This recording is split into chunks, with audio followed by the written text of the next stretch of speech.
Yeah. Oh, hi Malcolm, how you going? Good, Pete. Good. Good to see you. Good to see you too. Yeah, I'm really happy about you coming. So I really wanted to discuss cerebral palsy because you've been a cerebral palsy sufferer for 68 years. I shouldn't say sufferer. You've experienced it.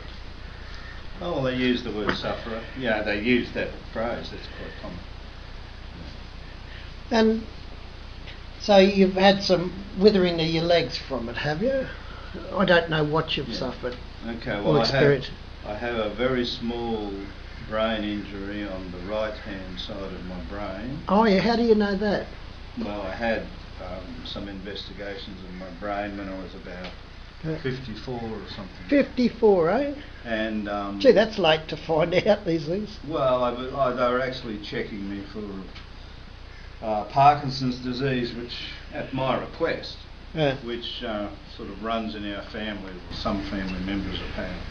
So the neurologist said, it's interesting that such a small injury can create such a profound effect. So the effect's mainly on your mobility, isn't it? Yeah. It's I'm what's called a spastic diplegic. That means there's a weakness down the whole of my left-hand side. The brain injury is on the right-hand side of my brain, although the thing that was written up on the X-ray or whatever it was on my brain said that there are some ripples from it on the left-hand side. So it's like the injury's there, but its extent is actually into the left hemisphere of the brain too, but not dramatically. So how has it affected you? Like when you were a little child, did you walk at the normal time that children start walking? As far as I know, Peter, I started walking when I was about 12 months old. 12 months, that's pretty good, isn't it, for someone with that problem? Yeah, well, I mean, that's what, most of this I rely on sort of the oral history of the family. Yeah. I don't remember it. I know part of the story was that we were, at the time that I was born, we were homeless. And you were homeless, were you? Family? Living under my auntie's house. Oh, wow. That was mum and dad and 6 of us. What had caused that? The war, was it? Yeah, Dad went away. Dad was a farm labourer. Yeah. And then he went away to the war in 1942. He injured his back. Came back in 1943. I think he'd been away for about 9 months. And then that's probably why I was born. He's been away. Yeah. He came back, and if you count back from my birthday to my conception, I conceived around Christmas. Yeah, must have been a good Christmas, eh? Must have been a good Christmas. I think my mother was pleased to see him back. Yeah. And so they couldn't live on the farm. Yeah. And they lived under my auntie's house. Yeah. You did too. And on the veranda. Yeah. Yeah. Well, they were living there when I was born. Yeah. And so when you were young, did you sort of consider yourself to be a bit different? Well, it's funny because in a lot of senses, no, I don't know. Like we did, I can remember, the things I remember, like we did a lot of exercises. My mum would get me and she'd have me doing walk like a giant, stretch. Oh, yeah. Walk like a giant, and that's one that I particularly remember. Yeah. And there were others. And she used to, and I can't remember all this, but apparently she used to take me about 3 times a week to the Marla Hospital. Yeah.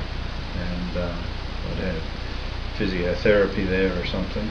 Yeah. So, they certainly did a lot like that, and I can remember that. And I can remember wearing different boots, although they weren't those sort of special built-up boots.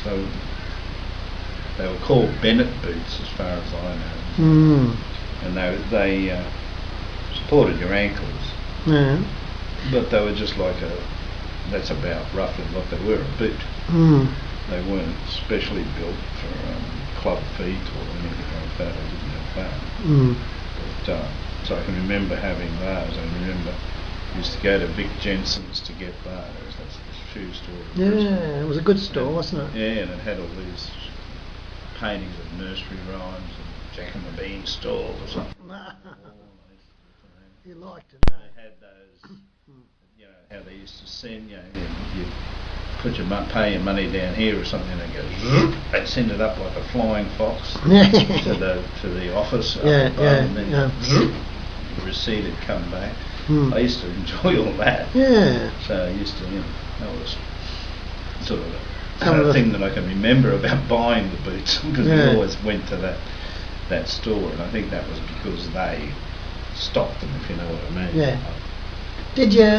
Did people treat you well when you were little?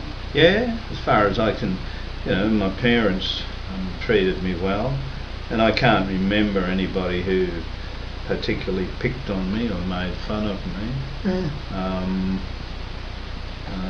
It just seemed to go along okay, and the teachers, I think, liked me because I was a sort of a nice, quiet boy or something. And I can remember. I think you're intelligent and funny too, Yeah, well, I can remember in about grade 2, or I don't know if it was grade 2 or grade 3. It might have been at the start of grade 3. But anyway, one exam we had, and then the teacher said, "Oh, this very nice boy has come top of the class." And who was it? You didn't realise. I was looking around at a couple of the other people who used to come top or near. I think I.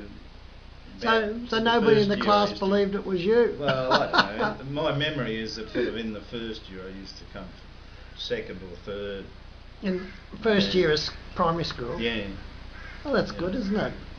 And then suddenly she said, "Oh, this nice boy's come."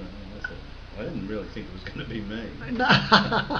But anyway, so people were always, and at Rockley School, they always seemed to be considerate of me, and I didn't feel too different. I mean, I know, my sister was in about grade 7 then, and she was made to go to the Rockley School, which was a school close to me. Made by my mother. They'd been going to Maruka School, which was closer to the Rockley housing camp where we used to live. Oh, yeah. And when we moved to a housing commission rental house,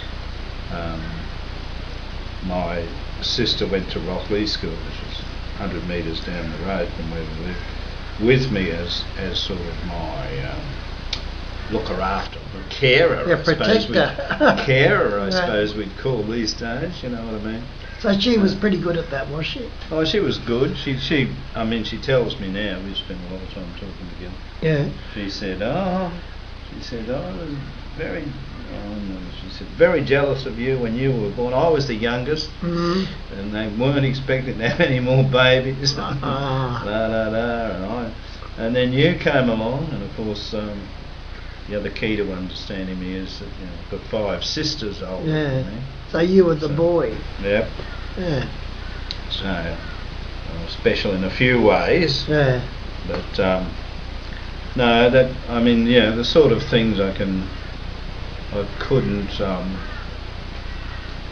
didn't run. Couldn't run in races. I used to play. We used to play. I King, Silly King.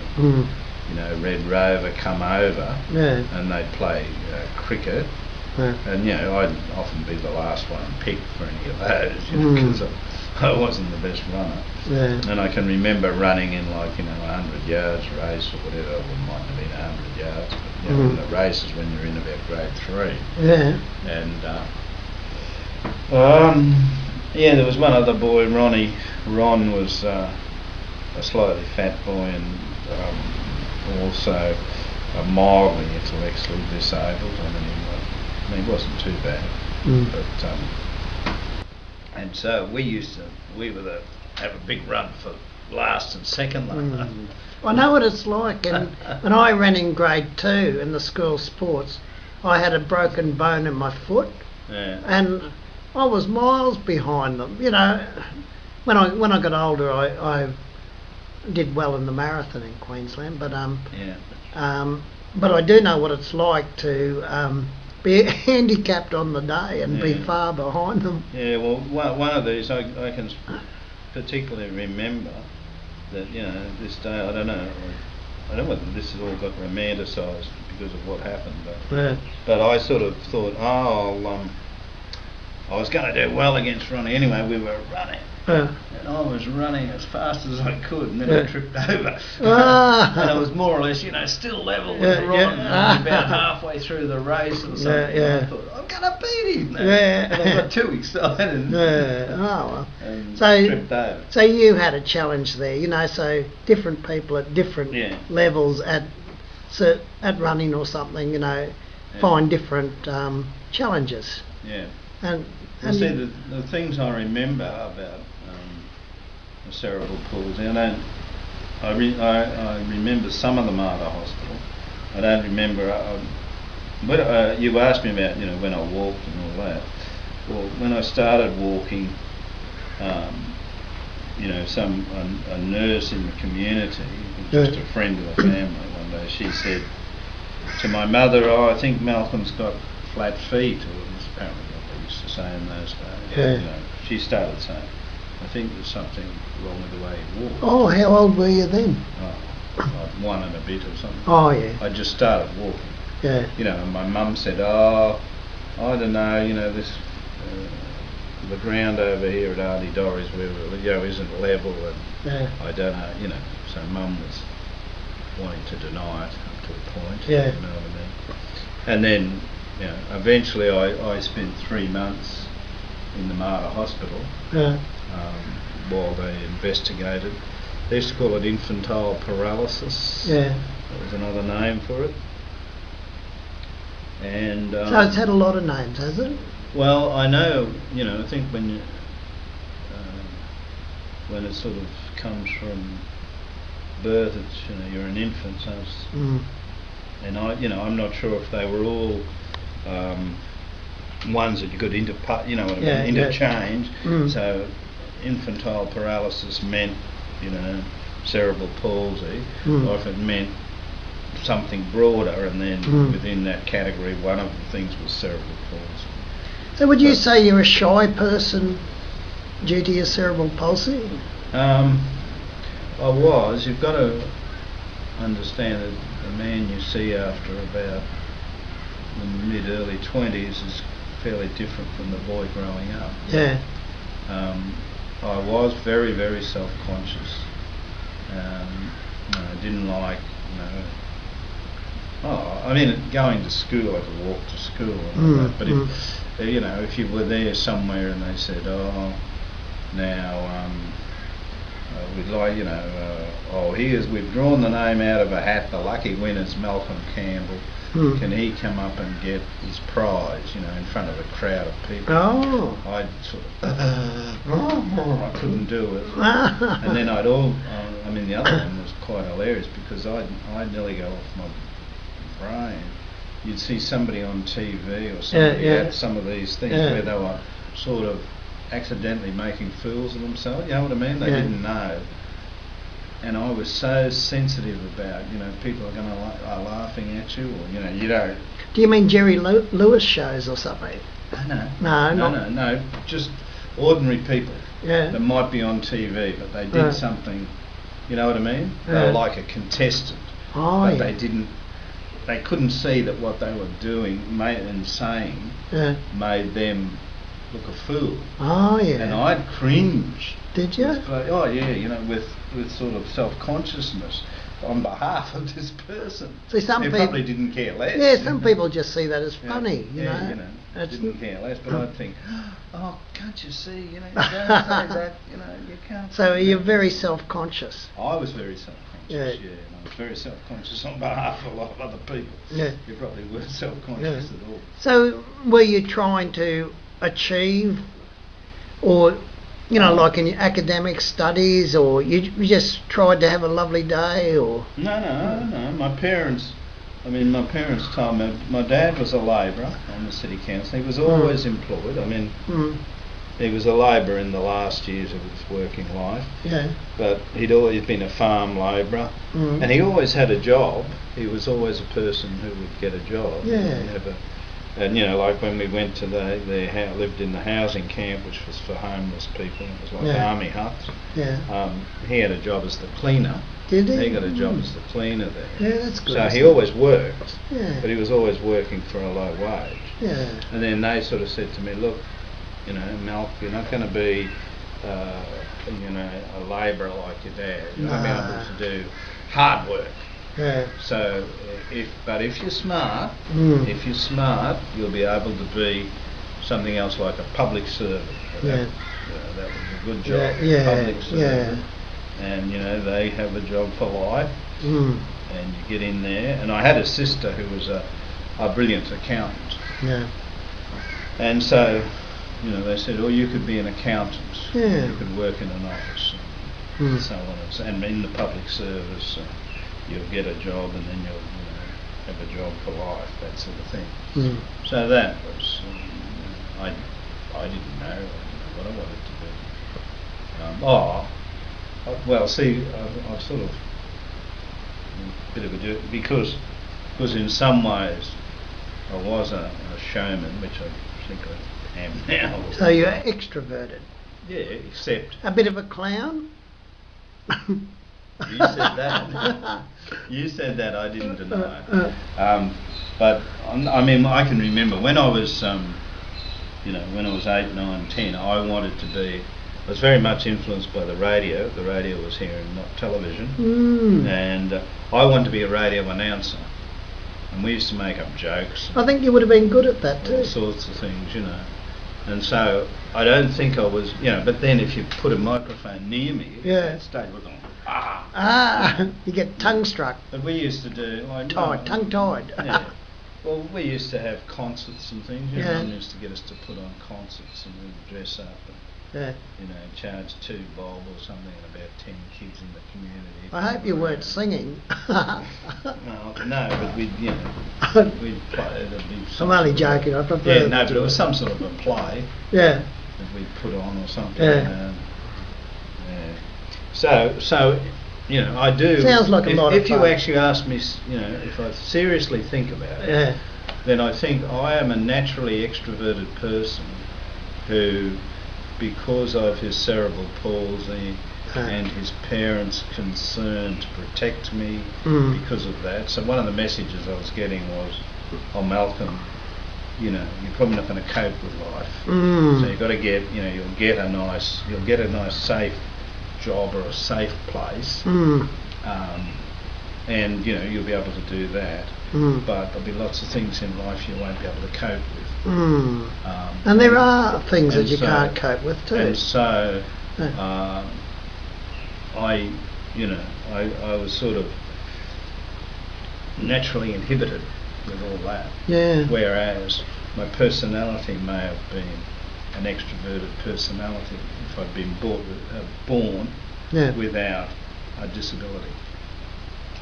But the main thing I can remember from my childhood is going around my legs was sort of going for lots of assessments and not much results. Like I was, my mother said to me, "Well, the doctors have said you're slightly spastic." Yeah. And then they said, and this might have been how they explained it to her, this is what she said to me, and later on I thought, well, that doesn't make sense, She said, and you're sort of lacking in oil in the muscles. Now, I think what they tried to say to her was, it's like a car that hasn't got oil, like the message is not going to the muscles. So it's not lubricated. God only knows. But anyway, I knew later on that lacking in oil in the muscles wasn't logical. Do you want to take some vegetable oil home? And anyway, but I went for lots of examinations, and all this sort of stuff. And there's a couple of funny assessments. I went for lots of assessments, and my mother was also sick at that stage. with what at that time was believed to be a heart problem. And so we sort of didn't go back and get the results. We didn't get a lot of, this is what you need to do now. You know. So we'll go on to when you're an adult now, because you're 68 now, aren't you? So most of your life you've been an adult. And so you did go into the public service for a while. Yeah. Quite a while, and and then a major achievement that you've done personally is your university studies, eh? Yeah. Well, there's two things about that. The first one was that I did very well at primary school. At high school I didn't do very well at all. I was trying to do shorthand now. You might find this hard to believe, but at that stage in my life, you know, high school and that, I didn't realise I had a weak left arm. I'm naturally left-handed. Yeah, that is quite weird, Malcolm. and so I was spending all my time trying to do shorthand, and I couldn't do that. Yeah. And I could write one page of fool's cap, as it was called in those days, when the bright kids in the class could write three, you know, for an essay or for a modern history assignment or something. And so all my results were like just passing. Well, I believe it. I was dyslexic, so I actually misread questions in the exam papers and things, and couldn't get the reading aspects done. So I know what it's like. It's when you're achieving far below your capability, and you've gone on and you did your social work degree. Yeah. And that's a great achievement. And then you went on and became a very good social worker, didn't you? Because a lot of the people that you've helped have identified with you because you do have a problem. And yeah, I think the main area, particularly where people identified with me right from the start, was with the drama group.